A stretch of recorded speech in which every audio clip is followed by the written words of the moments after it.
teu amor iluminar.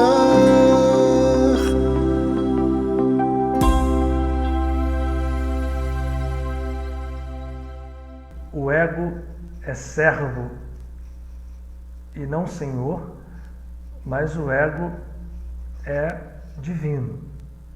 Então, o que é ser servo? Vamos definir primeiro esse conceito de servir, porque a gente tem a ideia de servo como escravo, como alguém submetido. E aí a relação do ego com o Senhor fica parecida com aquela relação que o ego faz com os seus escravos. Tem uma parábola aqui no Evangelho de Jesus Cristo, no Evangelho de Lucas, em que uma pessoa tinha uma dívida muito grande com o Senhor, uma dívida kármica. E aí, ele chega no Senhor e diz assim: olha, eu estou com uma dívida, mas pelo amor de Deus, a minha mulher está morrendo. Eu não sei, eu não vou contar a parábola agora exatamente, não vou perder tempo também buscando para ler. E ele pede perdão, recebeu o perdão. Ele devia 30 mil dinheiros ao Senhor e foi perdoado. Ele sai na rua e encontra um companheiro dele que devia a ele 300 dinheiros. Era um servo dele, que não tinha pago. E ele diz assim: você vai me pagar agora. Ele começa a enforcar E ele tinha acabado de ser perdoado. E o servo pede, pelo amor de Deus, não vai me pagar agora, enforca e vai e leva ele para a prisão. Muito bem. Alguém vai lá e conta para aquele senhor. E aquele senhor diz assim: vem cá, volta aqui. Eu perdoei você de 30 mil dinheiros, você chegou lá para uma pessoa que te devia 300 e não perdoou? Vamos mudar as coisas. Você volta para a prisão agora. Essa relação servo-senhor está em dois tempos aqui, né? Ele devia a um senhor 300 mil e alguém devia a ele 300. O servo devia a ele. Esse cara do meio é o exemplo do ego, como ele se apresenta para cada um de nós. O ego é natureza divina. O ego é um ser divino que acreditou estar separado da unidade cósmica, da grandeza infinita, onde está a divindade Pai e Mãe e todas as suas expressões. O Senhor, a gente não tem que ver aqui o Senhor como alguma coisa que está fora, um Senhor sentado numa cadeira ali no céu comandando. O Senhor, existe sim um Criador transcendente? Existe. Mas o grande mistério dessa criação é que esse Criador transcendente imprimiu a sua natureza em tudo que ele criou. Ele está impresso, ele está presente, ainda que não conhecido, ainda que oculto. E a gente fala não conhecido e oculto na realidade planetária desse nosso planetinha pequenininho aqui em que a gente vive. Em que eu demorei um tempão, meia hora, falando, né, do ciclo zodiacal e do karma que se apresenta a ele, porque nesse planetinha aqui, as criaturas que estão nele, encarnadas e desencarnadas, acreditam-se separadas e que exista esse Senhor, ou até não acreditam em nada. Os ateus, né? Mas iguais aos ateus, aquelas pessoas que têm uma espiritualidade que não é uma espiritualidade desperta, e criam as religiões. E aí, para mim, é a mesma coisa. É o sujeito que não acredita em Deus e que muitas vezes, ele, apesar de não acreditar num ser superior, ele já tem dentro dele até uma bondade, uma natureza mais desenvolvida do que aquele que diz acreditar num Deus, que nada mais é do que a projeção do seu ego distorcido.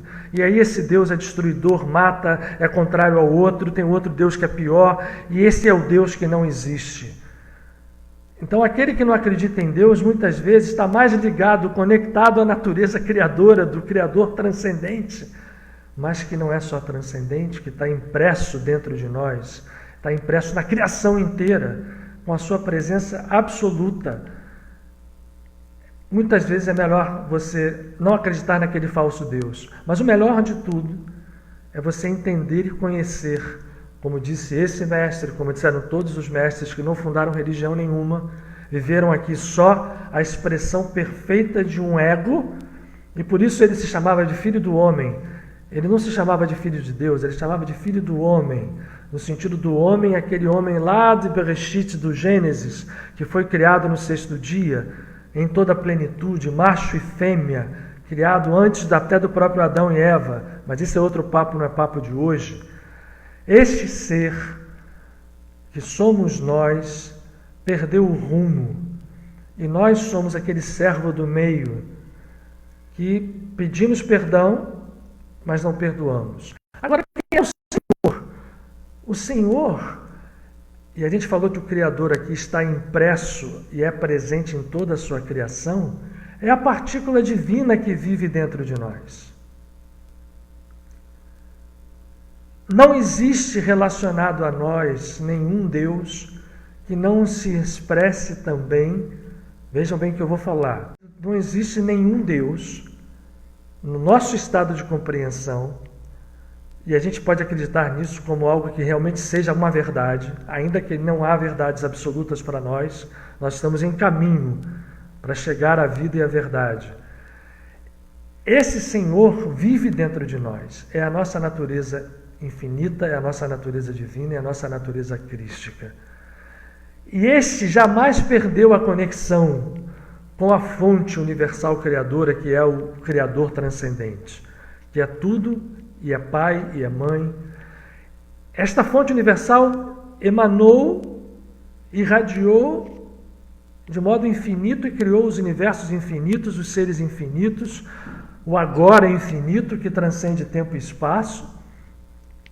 E cada um de nós tem ali um dedinho, ou um ponto, uma chama, vamos falar assim, essa é uma expressão muito usada, uma chama desta fonte, expressando a natureza divina, que nós deixamos de lado, que a gente esqueceu, que a gente não, de modo nenhum, utiliza na sua plenitude. O que vai acontecer?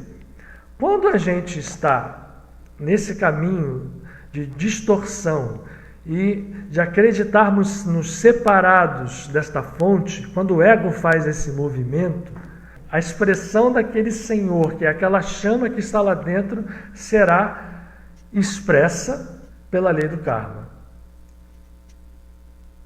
Eu contei aquela parábola para a gente entender assim. O servo que foi pedir perdão, dizer para a lei do karma, porque ele estava sob a lei do karma, nós estamos. E a lei do karma, o Senhor, né, a chama divina em nós, que expressa nela a lei do karma, nesse momento nosso, diz, eu te perdoo, e a gente vai lá fora e continua não perdoando, e continua fazendo ao outro aquilo que a gente não quer que seja feito a nós, a lei do karma volta a agir. O perdão existe, o amor cobre a lei do karma, mas ele só pode se manter assim se o servo, ou ego, se entende servo e não senhor. Vejam bem o que eu estou dizendo. A parábola ela tem dois tempos. Aquele servo vai ao Senhor e pede perdão para 30 mil dinheiros, recebe o perdão, é liberto das suas dívidas, e aí lá fora ele encontra o seu servo, porque tudo que o ego faz é tentar conquistar servos nesse sentido, né? E esse servo lhe pede perdão de uma dívida muito menor de 300 dinheiros e ele não perdoa. Então, nesse momento, o servo se acha senhor. No fundo, ele tem uma relação com a centelha divina ou o Senhor dentro dele muito dúbia, interesseira, que é a nossa relação com o que a gente acredita ser o Deus externo. A gente acredita que Deus é um pai de barba, ou tem esse ou aquele outro nome, está fora de nós. E a gente vai lá, pede perdão, pede ajuda, pede tudo. E algumas vezes, nem todas, a gente recebe esse processo. Mas esse processo não vem de uma coisa que está fora de nós. Esta fonte original emanou e nós estamos dentro dela, a gente nunca saiu dessa fonte. E ela está presente dentro de nós. E é esta centelha que se expressa na nossa vida, nos perdoando. Mas no momento em que a gente faz o contrário, na hora que o ego se acreditou, ele e o Senhor, e ele começa a exercer pressão, poder, destruição, opressão em cima dos outros egos, que também são unos na sua fonte, aquele Senhor que não está fora, está lá dentro de nós, expressa a lei do karma. Agora, ao contrário, vamos contar uma outra parábola? Uma boa, parábola boa. O servo foi ao Senhor, pediu perdão e o Senhor o perdoou. O outro chegou lá e pediu perdão para ele, o outro servo dele, de 300 dinheiro. Ele tinha recebido um perdão de 300 mil, de 30 mil. Chegou o outro e pediu, ele perdoou também. Ah, gente, aí entrou uma outra coisa em ação. Aquele senhor que tinha perdoado lá ouviu e falou assim: servo, vem cá. Eu vi que você perdoou os 300, eu tinha te perdoado 30 mil, você ainda tem aqui 100, 200 mil para ser perdoados. Por que você perdoou aqueles 300, eu vou perdoar os 200 mil. Esta luz que está dentro de nós, a presença divina que está dentro de nós, vai agir pela lei de acordo com o que nós, que somos também seres divinos, vamos determinar.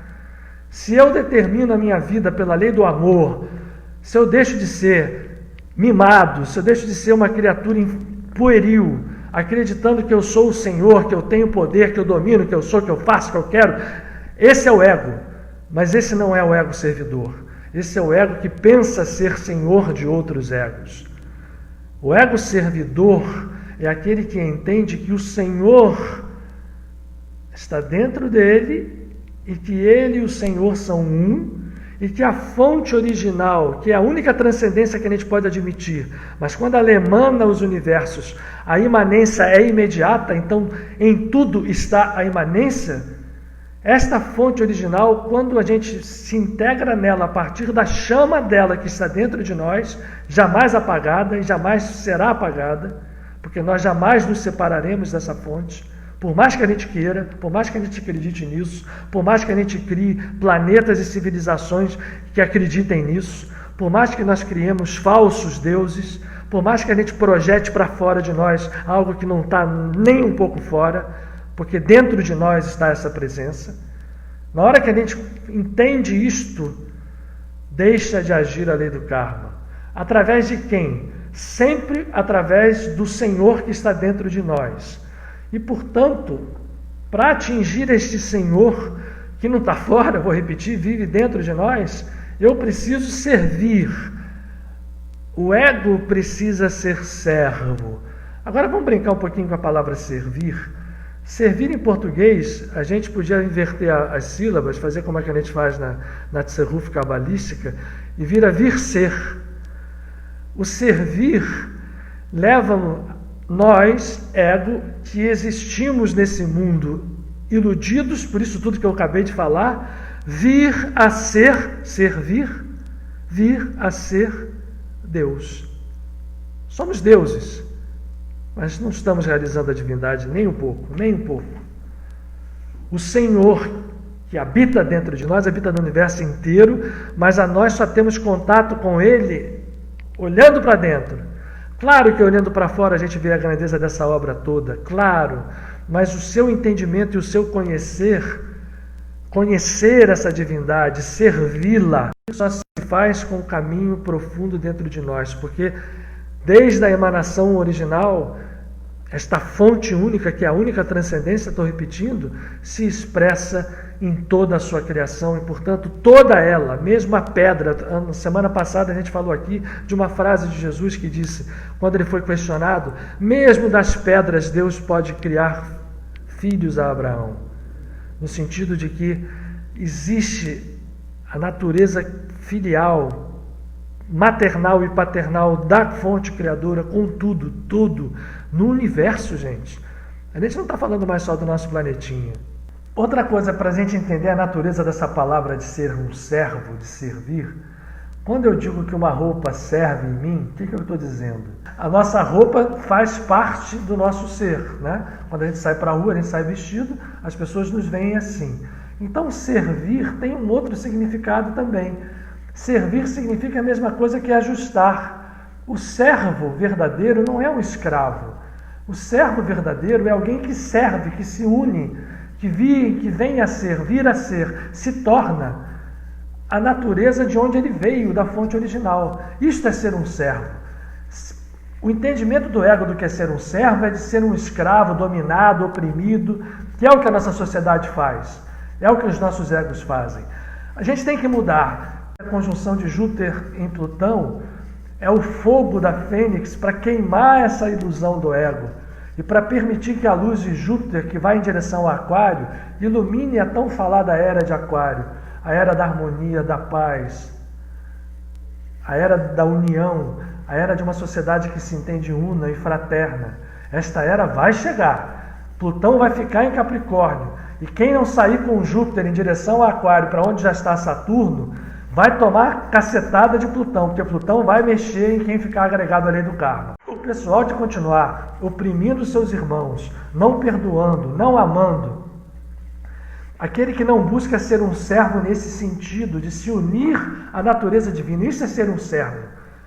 Porque quando eu faço isso, eu me unifico. E aí eu já não chamo mais de Senhor, eu chamo de Pai. Jesus fez isso quando lavou os pés dos discípulos. Ele diz assim, não é o servo, o Senhor maior que o servo? É. Mas o que eu estou fazendo com vocês aqui? Eu estou lavando os seus pés. Ele vai no pé, naquilo que toca a terra. E lavando o pé, ele diz, eu quero servir. Ou seja, a natureza divina, tem um dito hindu, e ele é repetido na Kabbalah, que diz, mais do que o bezerro quer mamar, a vaca quer amamentar, ou qualquer matriz feminina. Qualquer mãe quer dar mais ao seu filho do que ele quer mamar. A união disto é o servo se unindo ao Senhor, e o Senhor é o servo. Não é relação de dono, não é relação de poder, é relação de pai e mãe para filho. Quando a gente desperta, a gente pode proclamar, como disse o mestre de Nazaré, eu e o Pai somos um. Quando a gente não desperta, a gente vai inventar Deus, Senhor, patrão, dominador, guerreiro, poderoso acima de tudo, e por aí vai. As baboseiras que são típicas dessa época agora que nós estamos vivendo. A gente precisa entender que quando a gente se entende seres divinos, vindos dessa fonte única, Senhor e servo são uns.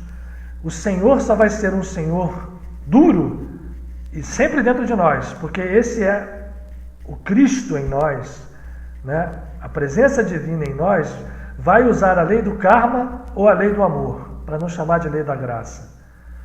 Se a gente for duro, é Ele que vai, dentro de nós, somos nós mesmos. Chamar da consciência, né? Eu não gosto de falar de consciência, porque consciência leva a culpa. A gente não está falando de culpa aqui. Né? Culpa é um instrumento, já que eu falei, a culpa é um instrumento horroroso, deletério, usado pelos outros egos, que querem oprimir os seus irmãos, e que querem julgar, que querem se tornar juízes, que querem se tornar senhores, que querem se tornar opressores. Esses são os donos que propagam a culpa. Quando a gente entende que fez algo desarmônico, não é ficar culpado, é tomar consciência e ficar responsável. E quando se fica responsável com consciência, a gente refaz, a gente consegue fazer renascer. Aliás, é isso que essa conjunção também está propondo para nós. Desculpem a má palavra, né? Estamos numa live aqui bem aberta. Fizeram merda, vamos transformar ela em adubo. Porque assim é a lei. E nós, na hora que ela vira adubo, ela dá flores maravilhosas e colheitas lindas. Então, gente, vamos entender um pouquinho também da história do ego. Olha aqui, vamos ver se eu consigo mostrar para vocês. Vamos primeiro olhar esse círculo aqui com um símbolo de infinito dentro, da grandeza da consciência cósmica, e dentro dela está o infinito.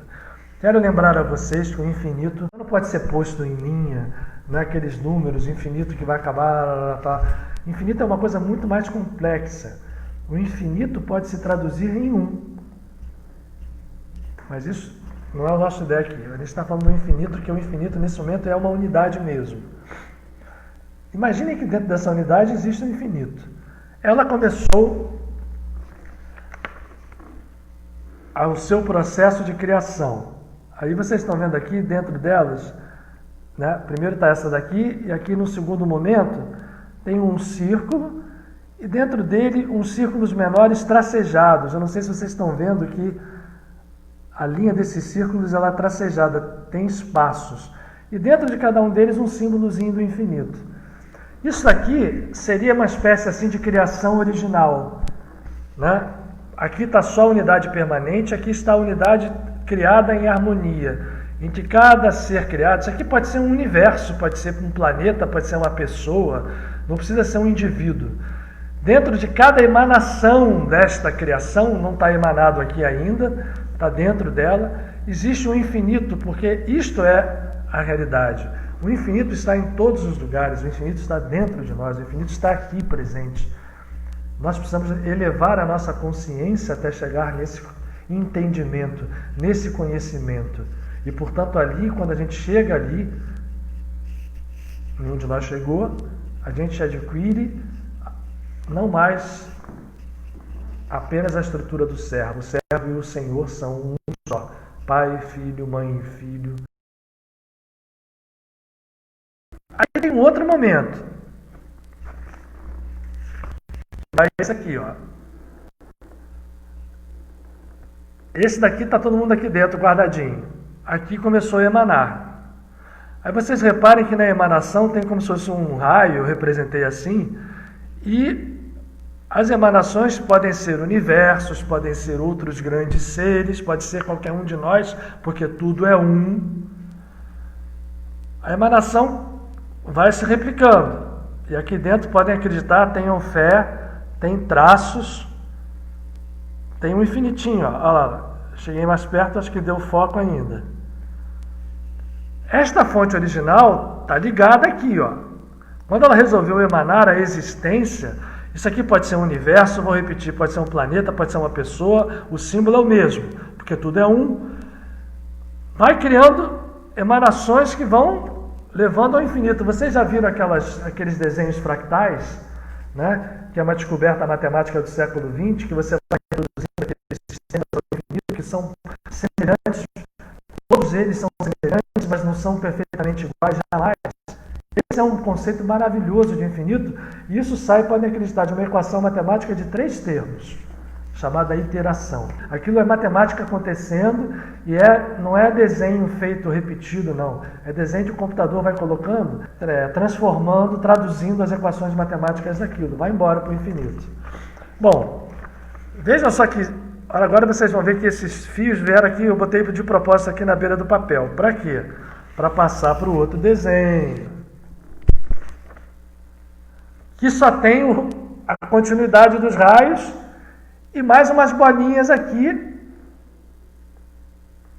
Agora, olha só. Eu botei aqui, isso aqui vocês podem ler, está ao contrário. Eu gosto de escrever ao contrário. Está escrito aqui, finito. Finito. Olha como é que essas bolinhas aqui já estão esquisitas. Olha como é que está cheio de risco aqui. Né? Aquele outro desenho lá, ele está tosco, mas ele estava limpo. Ó. Primeiro a unidade, depois aqui as bolinhas lá dentro, com os tracejos, ou seja, não há separação, ela está integrada. Se isso fosse o mar, do Paramahansa Yogananda, seria eu sou a onda, faz de mim uma... Né? Ou eu sou a bolha, porque em inglês é I am the bubble. Eu sou a bolha está tracejada, a bolha entendeu o que é o mar. Na criação aqui, por enquanto, está tudo ok. De repente, ó, alguém aqui resolveu acreditar no finito, esqueceu o infinito e virou isso aqui, ó.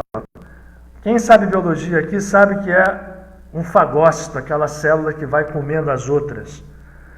Porque o que é finito, de repente esqueceu da ligação.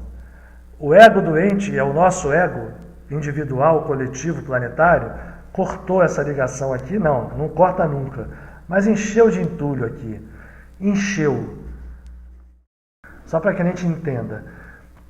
Acreditou que cortou, criou a ilusão do corte, mas a ilusão está ali. Né? Encheu isso aqui de entulho, apareceu o finito, a morte, a ilusão nós temos de separação. O infinito propositalmente ficou na outra página. Na verdade, isso aqui devia estar unido assim, ó. Mas nós fizemos isso, ó. Separamos. Mas não está separado não, só está separado na nossa mão, iludida. E esta célula fagocítica é um ego. Esse ego pode ser, vou repetir, uma pessoa, uma coletividade, um ser qualquer, até seres até egoicamente poderosos. Por quê, gente? Porque se o ego é divino, ele tem força divina dentro dele. Na hora que ele acredita que ele está separado, ou ele vai ficar igual uma folha seca, ou ele vai ser o dominador para dominar o outro. Então, o mundo finito existe o oprimido, o opressor, o comandante, o comandado, né? O mandão e o que obedece, o que é pisado e o que pisa. Essa é a regra horrorosa. E a gente ainda diz que Deus faz isso. A gente ainda diz que existe um Deus que comanda o outro, que é melhor do que o outro. Olha a loucura que a gente está vivendo, gente. Vamos parar para pensar. Hora de conjunção de Júpiter com Plutão é hora para isso. Para acordar, para pensar que a gente vive numa sociedade doente, que a gente vive numas crenças absurdas, que não tem nada a ver com espiritualidade. A vida do espírito é a vida da liberdade, né? Espírito é aquilo que é vinculado a sopro, ao invisível. Por isso a palavra espírito vem do latim spirus, que é expirar, ar. O ar ninguém vê, era a ligação mais que a gente tinha com o espírito, porque a gente sabia que tudo vinha do espírito. Tudo vem do espírito. Tudo vem do espírito. Que bom que é amor puro. Quando Deus da gente é amor puro, a gente tem que fazer dentro da gente surgir também o amor puro. Porque se o Deus da gente é amor puro, e eu ajo diferente do amor puro, ele ainda não é o meu Deus. Se eu sou amor puro, eu não posso pedir perdão para os meus 300 mil, e eu não posso deixar de perdoar o que me deve 300. Eu não posso rezar um Pai Nosso à noite, dizendo, né, perdoa as minhas ofensas como nós perdoamos aos nossos ofensores. Aliás, para terminar aquela parábola, tinha que ser o começo, em vez do cara pedir perdão primeiro ele perdoa e depois ele pede perdão. Essa é a dinâmica ideal. Eu perdoo, e aí eu posso pedir perdão, mas não é para um Deus lá fora, é um Deus que está vivendo dentro de cada um de nós. E quando a gente faz isso, quando eu consigo fazer um Pai Nosso sincero, dizendo que eu perdoo, então eu peço perdão, aí esse Deus de amor puro passa a ser nosso, não. Ele está lá dentro, ele sempre esteve ali, mas ele está imprimindo em nós a lei do karma. Ele está usando a lei do karma porque assim a gente quis. Então, esse Deus, que é a centelha divina, vai colocar na gente, na nossa frente, toda a coisa da lei do karma. Ligado a quê? As forças que estão comandadas pelos ciclos astrológicos. As influências planetárias da Lua vão ser preponderantes em nós, se a gente não muda elas, através desse ponto que é a divindade em nós. Ela vai só ler o que nós plantamos e vai nos devolver. Se a gente muda o padrão para o amor interno, aí esse nosso Deus de amor, que é o Deus da essência, vai passar a se expressar em nós. Mas por enquanto a gente está aqui. Tem uns egos que crescem, né? Eu botei aqui, ao contrário, acreditem, para quem sabe ler ao contrário, ego enorme. Tem egos enormes, que olha aqui os outros egos penduradinhos aqui neles, ó. Isso aqui pode ser uma família, né, com um membro da família oprimindo os outros, pode ser tudo, né? Uma coletividade, não sei o que, tal, e pode ser dentro da gente mesmo. O nosso ego principal, que é dizer assim, eu sou genioso, eu sou a pessoa que não aceito aquilo, esses eu sou, são tudo falso, é tudo vinculado ao ego. Eu não sou nada a não ser quando eu sou.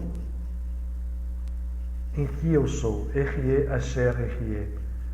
Que nem é eu sou na tradução do hebraico.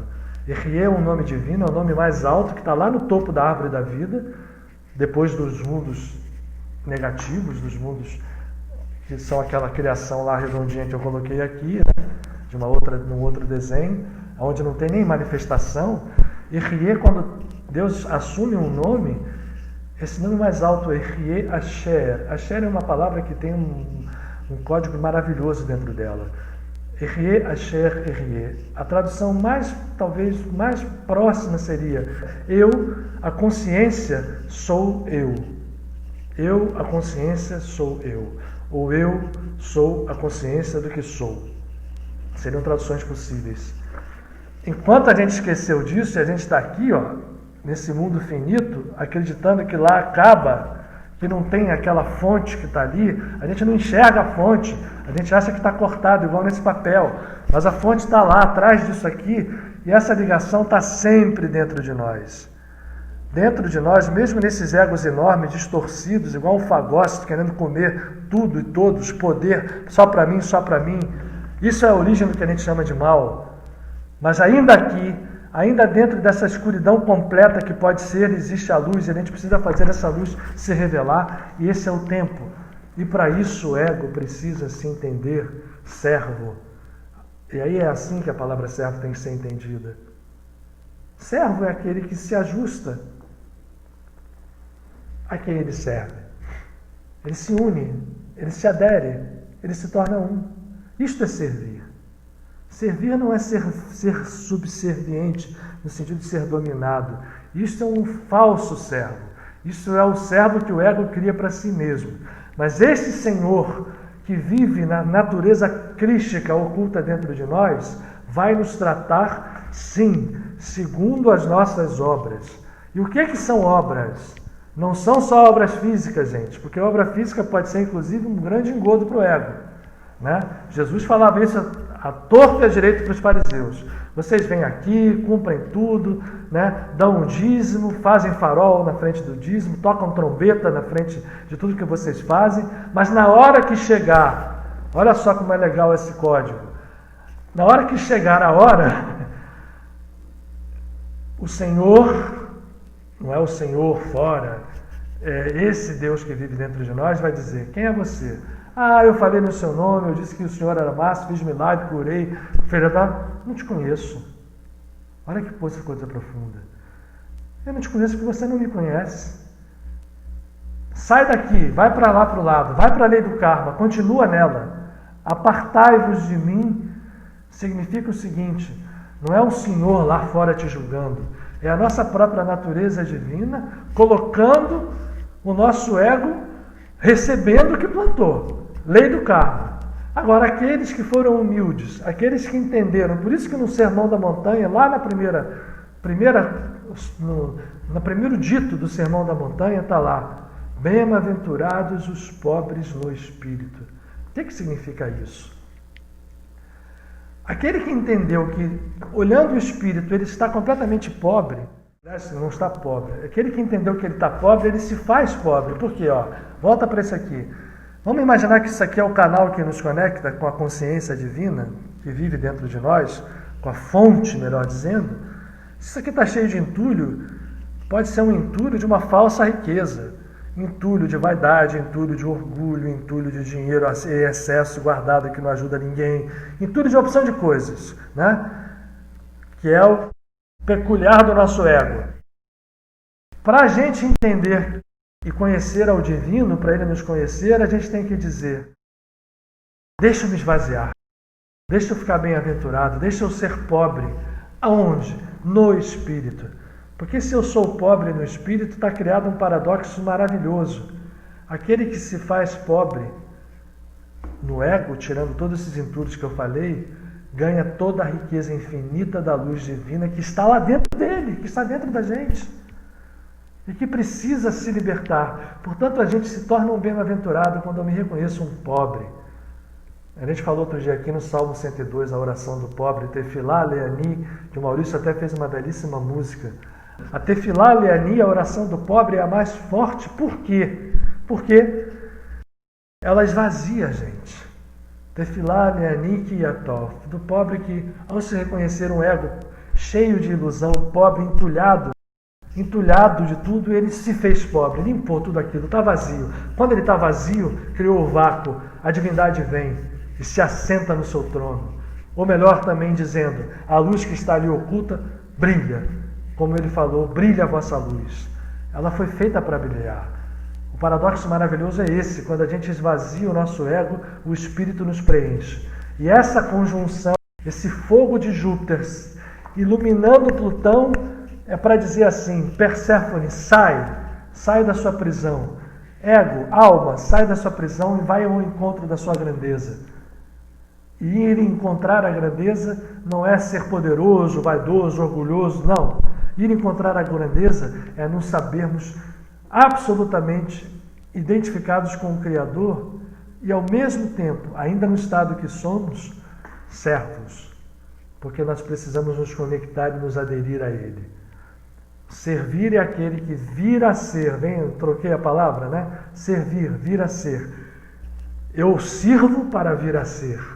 A gente se junta, se justapõe.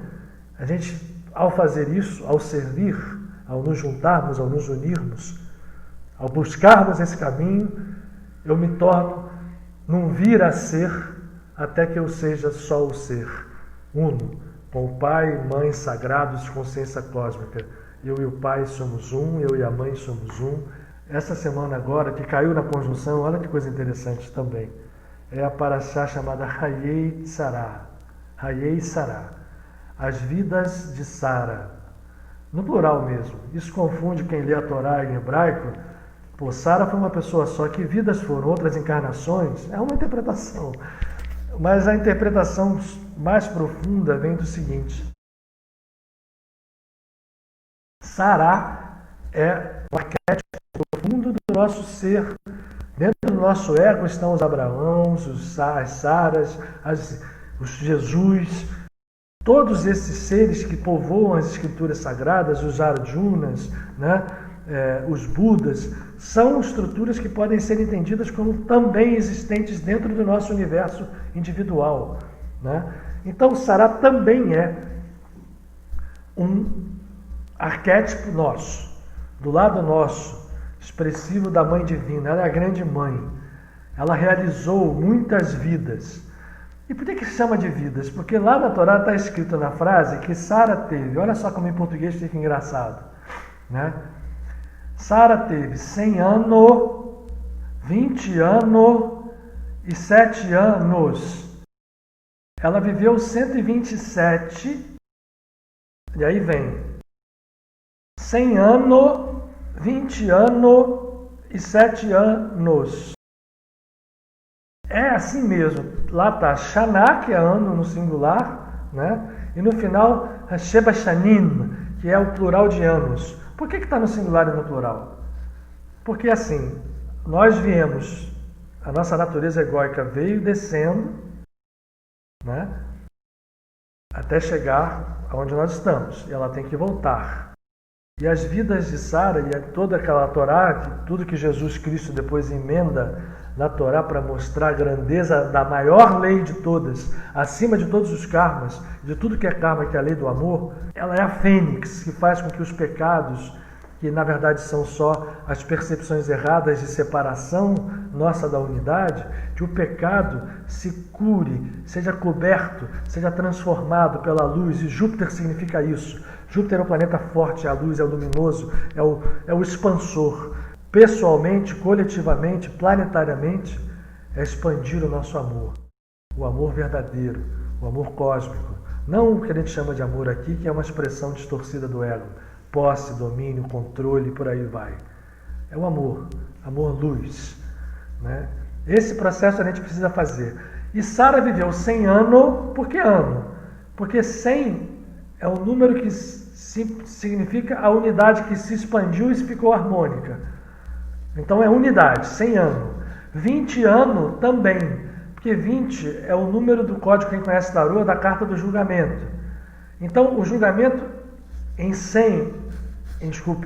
20 é um julgamento harmônico, que é o seguinte: a nossa unidade interna vai nos dar de acordo com as nossas obras. E o que são obras? Eu falei lá e não completei. Obras não são só as ações físicas. As obras são os nossos pensamentos, que são coisas, são obras. Os nossos sentimentos são obras, porque a vibração deles vai para o universo. A nossa fala é obra. Eu posso destruir a vida de uma pessoa falando mal, eu posso curar alguém falando. Assim é. De acordo com as nossas obras, o julgamento vai acontecer. O 20 é o julgamento harmônico, né? É a dualidade que está ali com o zero do seu lado para dizer transforme em harmonia. Então 100 anos, 20 anos e 7 anos. O 7 é o número setenário, é da expressão do universo material, né? 7 dias da semana, 7 cores e por aí vai o 7. É o 4 mais o 3, mas o 7 é o mundo material, que é divino, gente. Só que ele é plural. Os egos aqui se multiplicaram não ao infinito, mas, sei lá, quase ao infinito. E, portanto, eu preciso fazer com que o 127, como é que soma 127, hein, gente? 2 mais 1 mais 7 dá quanto? 2 mais 1, 3 mais 7, 10. 10 tira o 0 é 1. Então, Sarai, que era Sarai, virou Sará, é a natureza feminina criadora que vai ser a responsável por criar tudo de forma harmônica, por criar o universo como a gente conhece, que está desarmonizado pelos nossos egos, mas o retorno à natureza una dos 100 anos se faz pelo feminino. Nós chegamos à era em que o feminino, que foi tão vilipendiado e que continua agora, as exposições que acontecem mostram o quanto foi. A gente precisa resgatar esse sagrado feminino na sua amplitude maior em todas as pessoas, né? Não é só nas mulheres, é dentro de todos os seres. Porque o sagrado feminino e o sagrado masculino se expressam no infinito e são um. Então a era que nós estamos vivendo, né, e não foi à toa que esta conjunção cai na semana da Parashá de Hayei Sará, na sua tenda, os frutos da criação, e faz com que o seu marido Abraão se junte a ela, se unifiquem em Hesed, na misericórdia.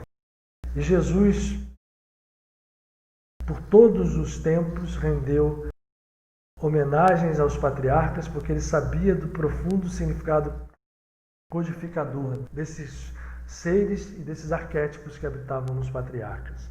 Nesse momento conjuncional, lembrem-se que a conjunção foi ápice agora, no 22º grau, nos 51 minutos. Olha que interessante. Se a gente for trazer isso para Kabbalah, 22 são as letras hebraicas e 51 é o salmo, que a gente já falou dele aqui, que é o salmo poderosíssimo. Para quê?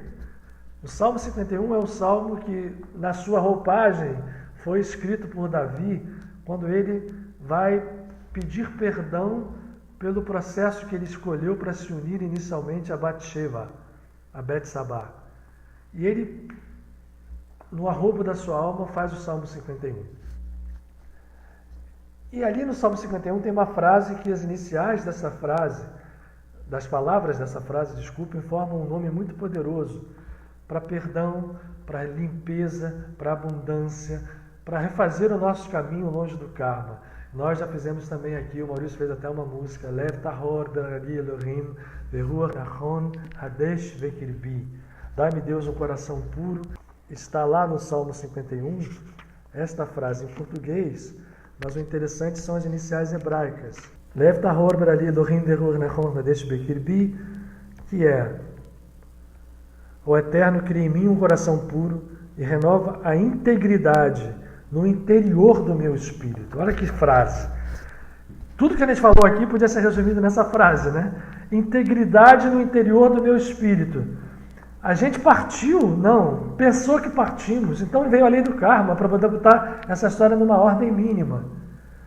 Então, essa música tá, Kátia, tá lá nos nossos canais do YouTube. No YouTube do Maurício tem. Lá ele fez uma música que nós abordamos esse tema, né, em um encontro passado aqui, numa live passada.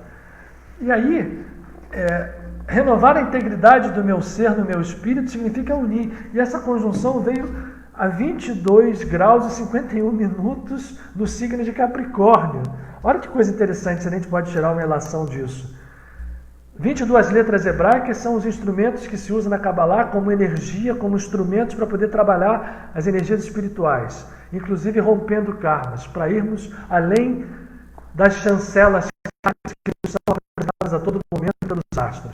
Trabalhar nos astros. Aliás, eu ouvi isso, estou sentado aqui na cadeira do meu amado Caboclo Gino, quando eu era garoto. Ele diz assim: meu filho, eu trabalho nos astros. Eu disse: o que é isso, Caboclo Gino? Um dia você vai entender. E não explicou.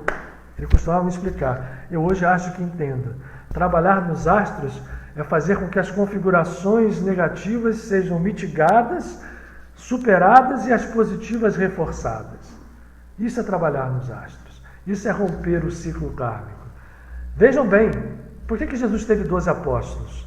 Porque é preciso que eu tenha o círculo kármico controlado pelo 13º número, que era ele, o Cristo, a misericórdia infinita. 13 não é o número do azar, como ficou espalhado pelo cristianismo para combater o judaísmo, porque 13 é o número da misericórdia. O que a Cláudia botou aqui? Fica calmo que eu me agito porque eu estou querendo passar para vocês o que está dentro de mim, o que eu estou sentindo aqui em volta dos meus amigos espirituais. É isso que me agita. É porque eu tenho certeza que a gente pode, nesse momento, dar grandes saltos.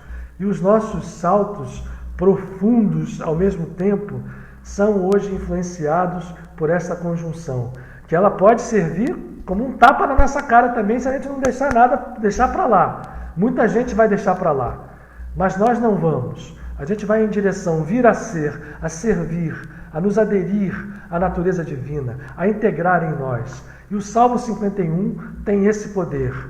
Portanto, eu recomendo que vocês leiam esse salmo, não apenas leiam, meditem sobre ele. E principalmente nessa frase que a gente sacou o hebraico, Lev tahor berali Elohim lehuar nachon hadesh bekirbi.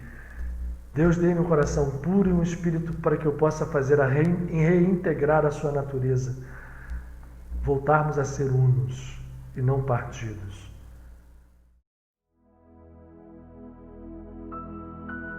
Vamos fazer uma visualização agora para aproveitar essa conjunção.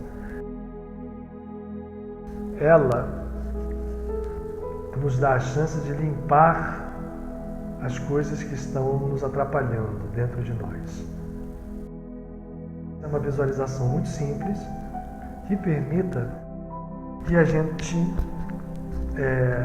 visualize algo, uma estrutura de poder que faça o trabalho, aproveite as forças astrais que estão em jogo, faça o trabalho em nós de limpeza e de dissolução desses processos que têm nos atrapalhado no caminhar na vida.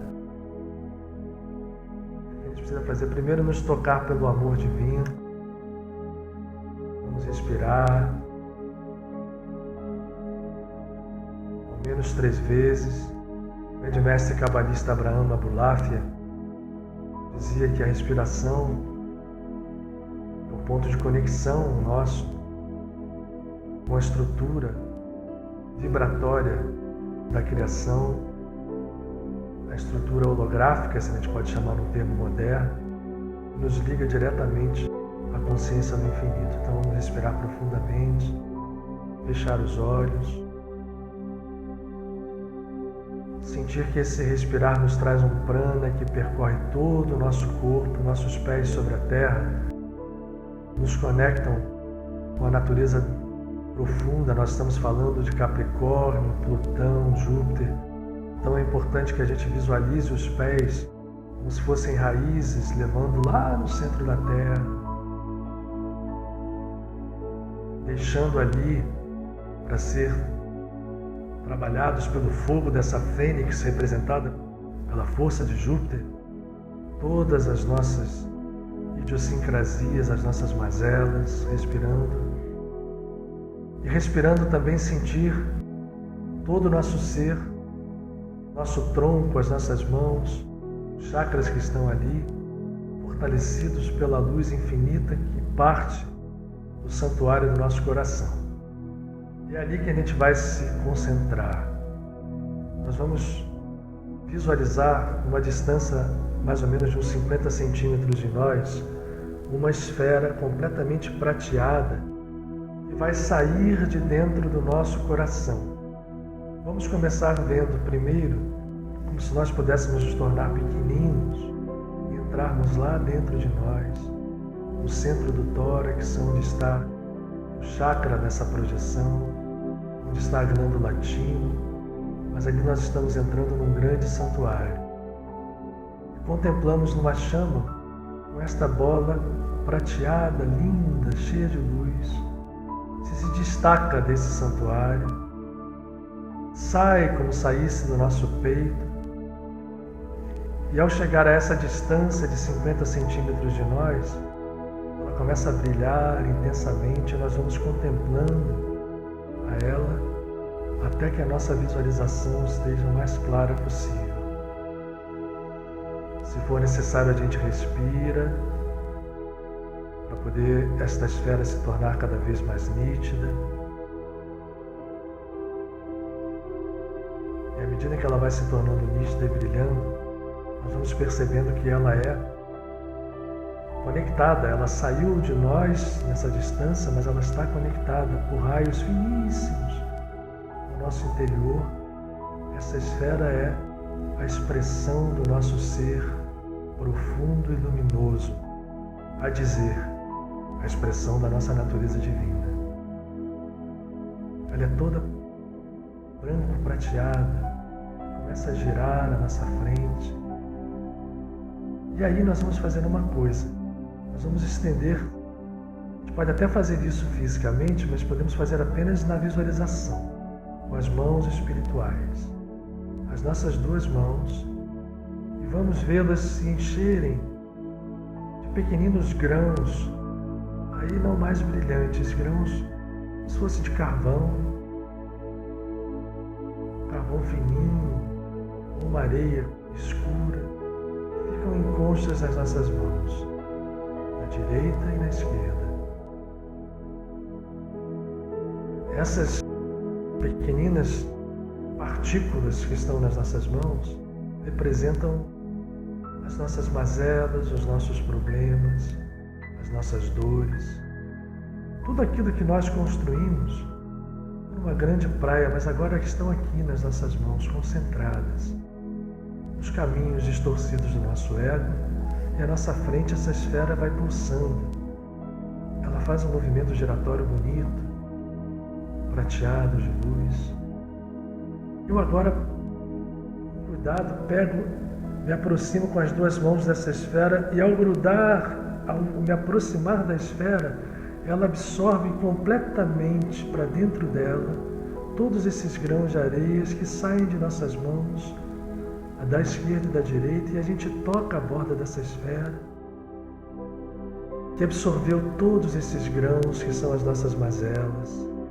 Vamos passar as mãos à volta dessa esfera, sentir. Nós podemos sentir, se fizermos com as mãos físicas ou com as mãos espirituais, a força de luz que vem dentro dela. Mas o intuito nosso nesse momento é contemplar. Vamos fazer agora dentro de nós uma respiração profunda.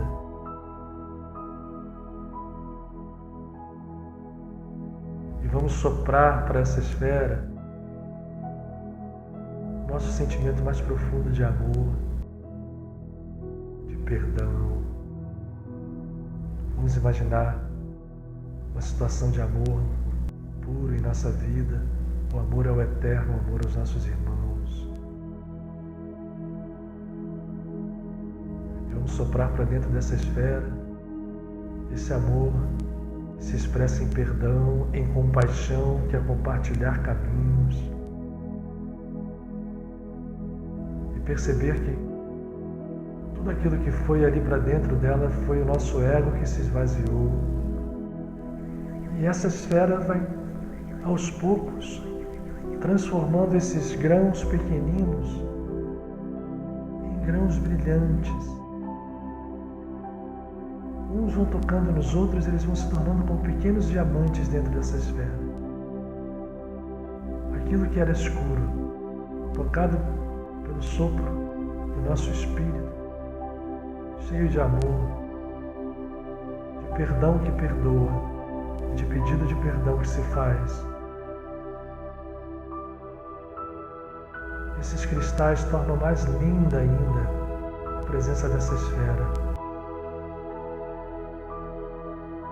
Tudo é curado e o brilho dos diamantes vai se confundindo com o brilho da própria esfera. Cores ali se fazem. Essa é a expressão da divindade em nós. E não mais através do karma, mas essa lei profunda que dissolve os karmas está agindo em cada um de nós. Vamos agora colocar as nossas mãos à volta dessa esfera, sentir que ela nos irradia uma energia profunda de compaixão, de força. Se nós pudermos, vamos aproximá-la um pouquinho mais do nosso peito, trazendo ela mais para perto de nós, sentindo o seu calor tocar os nossos órgãos físicos. Vamos nos imaginar agora um grande círculo, cada um de nós com essas esferas translúcidas vão formar aquele belíssimo sagrado colar. Estamos nós nos unindo. Nesse momento nós podemos pensar no amor a todos aqueles que amamos. Vamos expressar esse amor. Podemos fazê-lo aos nossos mais amados, a pais, mães, filhos, filhas, companheiros e companheiras, irmãos. Mas vamos fazer isso também se expressar ao universo, ao planeta inteiro, mas com essas esferas em nossas mãos agora. Vamos elevando as nossas mãos aos poucos. Estamos fazendo isso como num grande balé, numa grande dança. Todos nós elevando esse grande colar. E como balões mesmo, quando a gente solta aquele balão de São João, quando a nossa mão vai ao máximo de extensão e largamos, esse grande colar flutua e sobe em direção a um grande globo de um azul indescritível e vai aos poucos se integrando nele. Uma visão tão bela que nos traz tanta paz. Mas ele não fugiu de nós, como se cordões de milagre, miraculosos, nos ligassem a esse grande, enorme, mar infinito azul à nossa frente, que vai perdendo todos os seus contornos e vai tomando a nós por inteiro. Nós vamos ter, eu agora fico em silêncio, a percepção de mergulharmos no infinito e conhecermos que o infinito vive em nós e nós vivemos nele.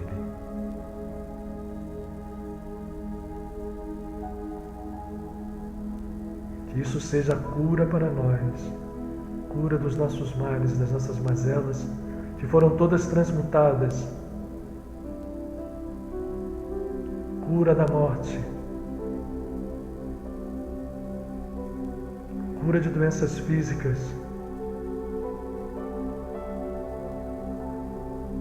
isso tudo é luz. E por fim, a gratidão. Vamos respirar e a cada expiração vamos agradecer o que está nos unindo agora, o que está nos curando nesse momento.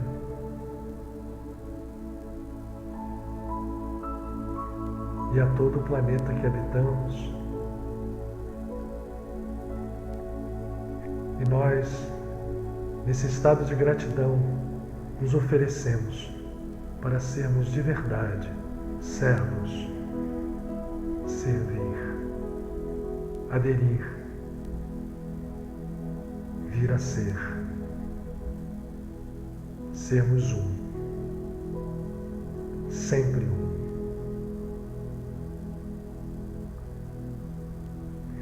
Nesse estado de gratidão, vamos voltando à nossa consciência física normal.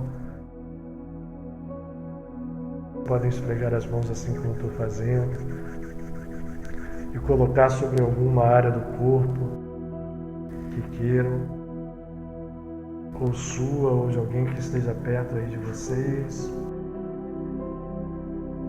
Esse é um bônus porque nós estamos mergulhados com consciência nesse mar. E que os amigos espirituais que estejam ao nosso lado possam encontrar em cada um de nós um ser aberto. Uma última coisa lembrada, quem conhece um pouco a tradição céltica, né, das lendas célticas, lembra de uma frase quando se surge o Graal. Existe uma frase que é todo que busca o Graal, o Santo Graal, ouve essa pergunta: a quem serve o Graal? O grau, que é o cálice, simbolizado no cálice da última ceia, mas o grau é o recipiente. Nós somos um recipiente da luz divina. A quem serve o grau? Ao Rei. E quem é o Rei? É a presença divina em nós. Essa é a resposta para essa pergunta. O grau é um cálice que transborda. Por isso Davi colocou isso no seu Salmo 23. Possi levaiá, o meu cálice transborda.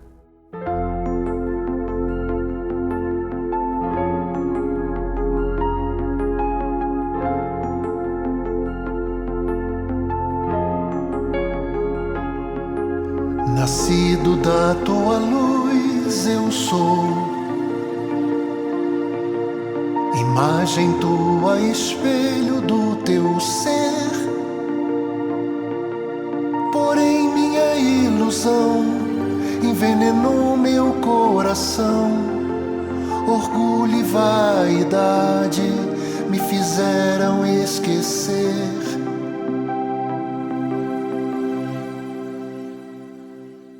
Esquecer que tudo que sou vem de ti, que tudo o que tenho é teu, criando medo e dor, esquecido do amor. Vejo que não vivo, em verdade morto estou.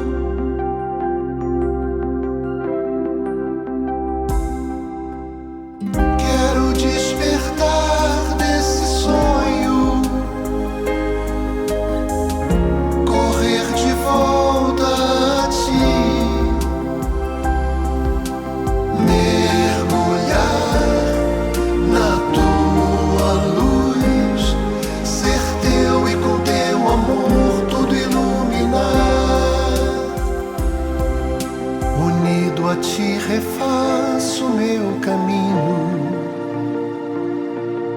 plantando nova semente de vida. A paz eu tenho em mim e a entrego a meus irmãos.